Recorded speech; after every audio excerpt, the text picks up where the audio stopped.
스타들의 특별한 이야기 프리한 스타! 네, 저희가 지난주 방송 말미에 예고해드린 대로 오늘은 이혼 특집 제2탄을 준비해봤습니다. 가사 전문 변호사 박지훈, 이혼 전문 최영은 변호사님 모셨고요. 그리고 연예 전문 기자 김지현, 최정화 기자님 모셨습니다. 안녕하세요. 반갑습니다. 반갑습니다. 근데 지난주에 그 이혼 특집 막장 불륜편 보고 주변에서 아주 난리가 났습니다. 이게 맞아. 사실이 맞냐, 네네. 있을 수 있는 일이냐, 만난 사람마다 저한테 물어보더라고요. 근데 이거 진짜 사실이 맞나요? 다시 한번 말씀드리지만 100% 시라고. 아니었으면 좋겠어. 뭐 지난주도 그러면 오늘은 요거 네네. 두 개를 먹어야 돼. 네. 두 개를 먹어야 돼. 자, 이거 먹고 근데 PPL 아니죠? 비밀 아닙니다. 냄새가 나는데 일단 지난번에 먹었거든요. 그래서 오늘은 두 개 가지고 한번 버텨보도록 하겠습니다. 오늘 더 강합니다. 자, 그렇습니다. 오늘도 현실 세계 그리고 연예계 이렇게 나눠서 막장 이혼 스토리를 살펴볼 텐데요. 전편 불륜보다 더 엄청난 오늘의 주제는 과연 뭘까요? 아, 반지를 뺐네요. 나한테 거짓말한 거야? 뭐가 이게? 아이고 이거 어떡하지? 구구절절하네요. 오열. 네. 오늘은 처음부터 모든 게 다 거짓이었던 이 사기 결혼을 당한 분들의 사연을 한번 오늘은 또 들려드릴게요. 사기야?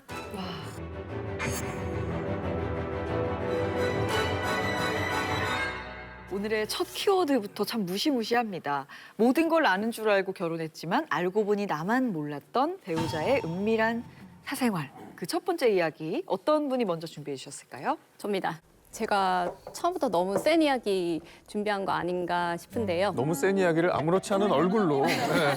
너무 평온하게 말씀해 주셔서 그게 저는 굉장히 놀라운 부분입니다. 이렇게 현실은 더 막장입니다. 여기서 말씀드릴 수 있는 게 일부에 불과하다는 점 여러분 한번 생각을 해봐 주시고요. 이순결 씨는 남편을 교회 청년부에서 처음 만났습니다. 5년 정도 이제 잘 알고 지냈었는데요. 남편 변태현 씨. 아, 이름이 하필. 또 우리가 또 유추를 할 수 있죠, 변태현 씨. 얼마나 네. 변태 편일까. 뭔가 의미가 교회에서 있을지 만난. 들어보겠습니다. 변태현 씨가 자신의 취미, 취향, 뭐 대화 너무 다 잘 통하고 그래서 다 잘 맞아서 좋았는데 특히 너무 좋았던 점이 있어요. 결혼 전에 혼전 순결을 지켜주겠다라고 했어요. 그래서 저녁 8시만 되면 곧장 집으로 보내주는 모습에 이순결 씨가 특별히 감동받았다고 합니다. 아, 그게 교회에 좋은 다니시니까. 건가요?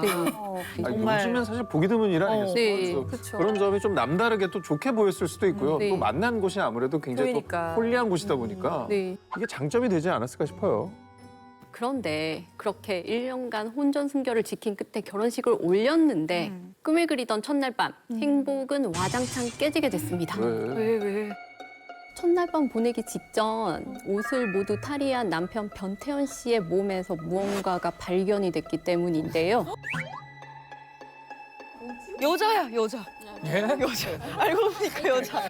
온몸에 너무 문신이 문신 나요. 같은 타투. 아. 아, 복부 비만. 뭐 그게 꼭 죄가 됩니까? 왜 뭐 죄가 돼요? 뭐 지금 이래서 녹화도 충분히 할 수 있어요. 미안합니다. 녹화. 이거 뭐 큰 죄가 됩니까 이게? 몸을 봤는데 놀랄 만한 게 솔직히 뭐가 있어? 신체 뭐 비밀 뭐 이런 건가? 맨몸인 남편의 몸, 더 자세히 말하면 발목에 유일하게 채워진 그거. 아, 설마. 네, 맞습니다. 바로 전자발찌였습니다. 이야. 그걸 연애 기간에 못 봤단 말이야? 어떻게 그러니까 혼전 이게 순결을 지켰다는 그치 혼전 순결을 지켜주려고 했던 게 아니라 전자발찌를 숨기려고 그랬던 거니까. 세상에. 변태현 씨는 자신의 상황에 대해서 설명을 했습니다. 술 마시고 딱 한 번 저지른 실수였다라고 이야기를 했습니다. 실수라고 치부하기에는 이 조치라는 게 아무한테나 내려지는 조치도 아무나 아니고. 하는 게 아닌데요. 안타깝게도 이순결 씨는 이 남편 변태현 씨의 이야기를 믿었다고 합니다. 왜? 그러면 전자발찌를 차고 있는 남편이라고 살기 시작한 거예요? 네, 그때로부터 얼마 지나지 않아서 또 다른 위기를 맞이를 합니다. 어느 날 저녁에 변태현 씨의 휴대전화에서 알람이 울렸는데요. 네. 그래서 변태현 씨의 휴대전화를 열어서 확인을 했는데 제발. 아이, 뭔가 너무 뒤집어지는 그런 상황. 근데 이미 뭐 전자발찌가 있는데 그보다 심한 게 뭐가 있어? 그러니까. 부의성이 있을까? 근데 메시지 내용을 보니까 변태현 씨가 올린 어린아이들의 노출이 담긴 불법 영상에 대한 구매 문의였던 거예요. 구매? 이걸 판매하고 있었던 거죠. 변태현이 판매를 하고 있었다고? 네. 아, 미성년자 불법 영상물과 그 영상을 수차례 거래한 내역이 이렇게 주룩 다 있었던 거예요. 이게 충격이다. 그래서 전자발찌는 이제 미성년자들에게 성폭행했을 때뿐만 아니고 영상을 찍어서 판매한 혐의로도 이제 차게 된 거라고 우리가 충분히 추정을 할 수가 있었습니다. 근데 혹시 그래도 신혼이었으니까 혹시 혼인신고를 아직 안 했다거나 그런 상황이었으면 좀 다행인데. 그런 상황이었으면은 좀 뭐 어떻게든 관계 정리가 좀 쉬웠을 거예요. 그런데 안타깝게도 두 사람은 결혼식을 올리기 전에 이미 혼인신고를 마친 상태였습니다. 뭐 신혼부부 대출 그걸 받으려고 미리 혼인신고를 했었던 거예요.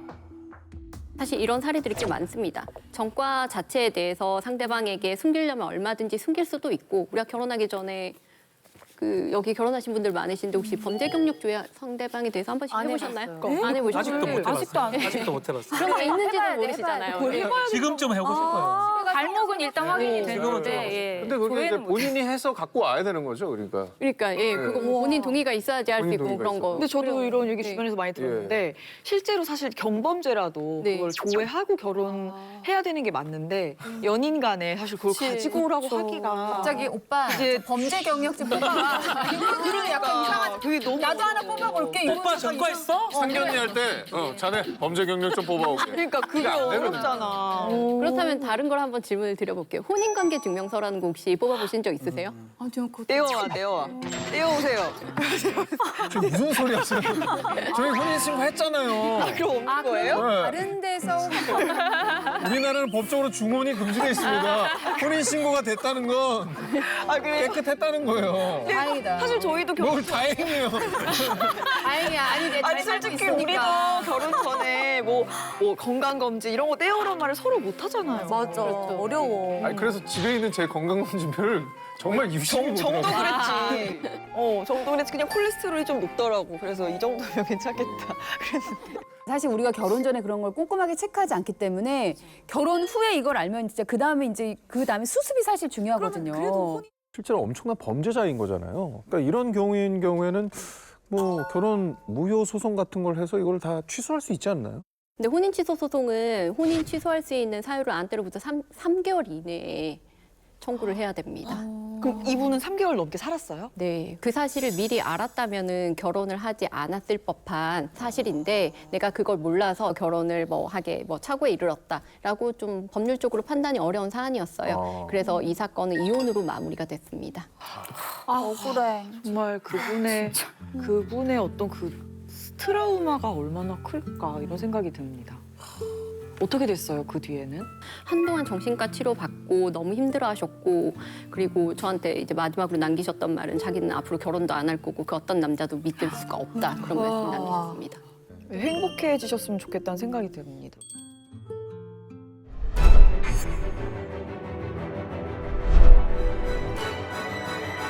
박지훈 변호사님은 또 네. 다음 사연을 준비해 오셨습니다. 저는 아내의 사생활 때문에 이혼을 한 사례 좀 얘기를 좀 해드리겠습니다.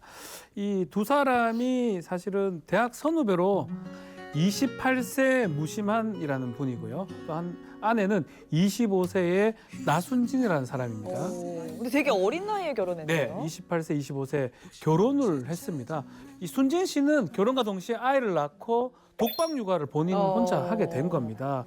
유일한 우리 순진 씨의 취미는 SNS 활동이에요. SNS에 사진 같은 거 이렇게 찍어서 올리고 뭐 밥 먹다 남편 기다리는 중 이렇게 찍고 SNS. 이런 거 올리고 예. 취미 활동이 그게 다입니다. 가사 전문 변호사로서 전문성이 느껴집니다. 네, 맞습니다. 뭐 인테리어 한 거, 무슨 사진, 아이 사진 아마 좀 외로웠던 이 아내 입장에서는 SNS를 통해서 많은 사람들하고 대화하고 친구들도 좀 많이 생겼던 것 같습니다. 어허. 여기까지만 했으면 너무 좋았을 건데 SNS를 하다가 미국인, 이라크에 주둔 중인 아주 잘생긴 미국인 미라지입니다. 미라지 아이고. 가명이에요. 미라지 씨가 말을 걸었고요. 랜선 사랑을 그러죠. 그 사랑에 좀 빠지게 사랑에 된 겁니다. 빠졌다고? 아이를 낳고 외롭고 그렇죠. 임신 출산 후에 호르몬이 굉장히 뭐 다운되고 이런 상황에 누가 훅 들어오면 그리고 남편 이름이 무심한이잖아. 얼마나 무심했겠어. 맞아요. 네. 그 나순진이잖아. 또. 순진한 거. 죄송한데 이거 다 가명이에요. 이름을 그렇게 졌다. 아, 그래도 채팅만으로 사랑에 빠질 수 있나요? 두 사람은 좀 다른 것도 있습니다. 사진이나 영상 통화 같은 것들을 해요. 영상 통화도 하기도 하고 이 자신의 군대 모습들, 뭐 미군들 그 훈련하는 모습이나 이라크 생활 모습을 가감없이 보여줍니다. 영상으로도? 예. 그러다 보니까 2달 넘게 이렇게 두 사람은 랜선으로 사이버 러브를 이렇게 이어가고 있었는데 사이버 러브를 이렇게 이어가고 있었는데 변호사님 쌀 한번 해보시죠. 쌀. 쌀이죠. 예, 사이버입니다. 저도 같은 경상도라 예. 한번 공감. 사이버 러브를 이제 이어가고 있었는데 미라지 씨가 어느 날 눈물로 호소를 합니다. 뭐야? 한국에 가서 코리아에 가서 너를 너무 만나고 싶지만 내가 지금 여기 빚이 많아서 뭔가 비자가 안 나오기 때문에 불안하다. 갈 수가 없다고 설마, 얘기를 설마. 합니다. 돈 얘기 얘기 꺼냈어. 설마 안 보냈겠지 진짜 설마 제발. 미라지 씨의 어떤 돈 얘기에 이 순진 씨가 사랑의 눈이 좀 멀었지 않습니까? 그치, 그럼. 통장에 있는 네. 생활비 몇 천만 원 하고 사채 1억을 빌려서 예, 미라지 씨한테 해외로 보내줍니다. 돈을 받은 미라지 뭐라 했습니까? 고맙다. 땡큐 베리 멋지 뭐 이렇게 표현을 했겠죠. 그리고 빚을 갚고 바로 너를 보러 가겠다라고 했지만 어떻게 됐겠습니까? 연락 끊지. 잠수. 그치. 아, 근데 진짜 딱 느낌에 그랬어요. 네. 돈을 딱 달라고 하는 순간, 본색이 드러났는데 하고 딱 끊었어. 먼저 끊었어야 되는데 당연히 그 돈을 주면 연락을 끊고 잠수를 타죠. 아 근데 뭐 생활비 정도 좀 보내지 무슨 사채까지. 네. 로맨스 스캠이라고 그럽니다. 사랑을 이용해 가지고 뭐 이렇게 사기 행각을 벌리는 건데 심리를 이용하는 범죄라는 측면에서 무방비로 이렇게 당하는 일이 많다고 알려져 있습니다. 영상 통화를 했다고 했잖아요. 네. 그러면은 영상 통화를 했으니까 그분도 그렇죠. 실체를 믿었을 텐데 그럼 그 미라지 씨가 보여준 영상들은 다 뭐예요? 그게 전부 다 거짓이. 어떻게 영상을 거짓을 해? 요새 지금 로맨스 스캠에서 기술들이 발달해 가지고 예를 들어서 딥페이크 기술도 있고요. 그리고 이런 것들이 더해지면서 사기 수법이 더 강렬해진 겁니다. 깜빡 속을 정도로 그게 발달이 된 거네요. 저는 본 적이 없어가지고. 그래서 제가 딥페이크 영상을 좀 준비를 했는데 화면을 잠깐 한번 무서워. 보실까요? 궁금해요. 나야? 저 사람 누구야? 근데 누군지 알겠어요? 얼굴은 맞잖아요. 느낌 나죠? 느낌 아이돌 데뷔한 나야? 느낌 나요? 근데 좀 미화 많이 시키신 것 같아요. 몸은 제가 아닌데 얼굴이 들어가. 소영이 얼굴이 있네. 맞아 얼굴. 느낌 나요? 나야? 아 이거 눈, 코, 입만 떼서 다른 사람 몸에 붙인 거구나. 안녕하세요. 앨런 머스크입니다. God bless you and God bless America. Thank you. Now, what do you see? 근데 이게 진짜 중요한 게 아무나 사진 몇 장으로 만들 수 있는 영상이라는 거죠. 아, 이목구비만 딴 영상이구나. 어머, 너무 신기하다. 엄청난 기술이 아닌 거예요. 근데 나 저렇게 예. 살면 안 돼요? 나 마음에 드는데. 그 실제 한국 연예인을 사칭해서 한국인들에게 DM을 보내는 경우도 있는데 저 같은 경우는 키아누 리브스를 사칭해서 저한테 DM을 보낸 거예요. 태블릿 리부트가 거기 있네. 하이 이러면서 뭐 너 너무 러블리하다 이러면서 DM을 보낸 거예요. 그래서 너무 놀라서 내가 한국 기자인 걸 알면서 보냈나? 이러면서 들어왔는데 너무 팔로우 수가 적은 거죠. 키아누 리브스가 너무 부계. 키아누 부계 아니야? 나 너무 놀라서 이거 사기다. 사칭 이러는데 계정이다. 근데 팔로우 수가 있는 걸 보고 이거 속는 사람들이 네. 있구나 이 생각을 했었죠. 그래서 이 얘기를 꼭 드리고 싶은 게 있는데 이제 로맨스 스캠 종류에서 뭐 미국의 뭐 파견된 군인이다 네, 버전이 맞아요. 너무나 네. 많이 알려져서 이제는 군인 버전을 쓰지 않거든요. 그래서 아시아 여성들을 상대로 많이 하는데 그 나라의 아나운서 사진들을 많이 써요. 그래서 오상진 아나운서, 뭐 다른 아나운서 가짜 계정도 저 진짜 많이 많이 봤거든요. 봤어요 저도. 근데 그 사진을 걸고 다른 나라의 그 아시아 여자들한테 로맨스 스캠 시도를 해요. 그거 진짜 조심하셔야 돼요. 실제로 제 주변에 저희 한석준 아나운서 있잖아요. 맞아요. 그 형을 사칭하는 계정이. 스캠 계정이 정말 많아요. 그분 맨날 저한테 팔로우 요청하세요. 잘생기거나 이쁜 사람이 오면 아니라고 생각하시면 돼요. 맞습니다. 아주 쉬워요. 맞습니다. 이 사람이 나한테 왜? 왜 뭐가 이렇게 접근하면 아무 문제가 없습니다.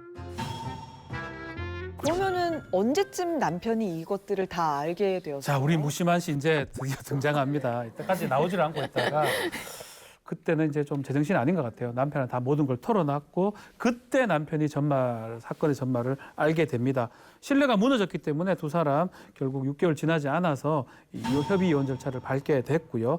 이혼하게 된 겁니다. 근데 그 사기당한 1억 1,000만 원은 어떻게 됐나요? 그 사기꾼 잡았나요? 본인 계좌를 추적하면 되지 않을까요? 근데 문제가 대부분 그거는 해외에서 하거나 아니면 대포 통장을 하거나 외국으로 가버리기 때문에 그 피해 금액을 지금도 찾고 있지만 못 찾고 있어요. 못 찾고 있고 또 설사 찾는다 하더라도 그 사람이 그걸 뭐 고스란히 갖고 저축하겠습니까? 다 써버리거든요. 그래서 실제로 회수하는 경우가 거의 드뭅니다. 저는 이런 경우 궁금한 게 아내가 사기를 당한 거잖아요. 근데 심지어 바람을 피운기도 한 거고. 근데 이 빚을 혹시 남편이 같이 갚아야 되나요? 원칙적으로는 갚을 필요가 사실 없습니다. 그렇지만 아내가 그 사채를 쓸 때 우리 뭐 가정 생활비 쓰기 위해서 빌렸다라고 남편 얘기를 좀 했다 그러면 남편한테 책임 추궁될 가능성도 배제할 수는 없습니다.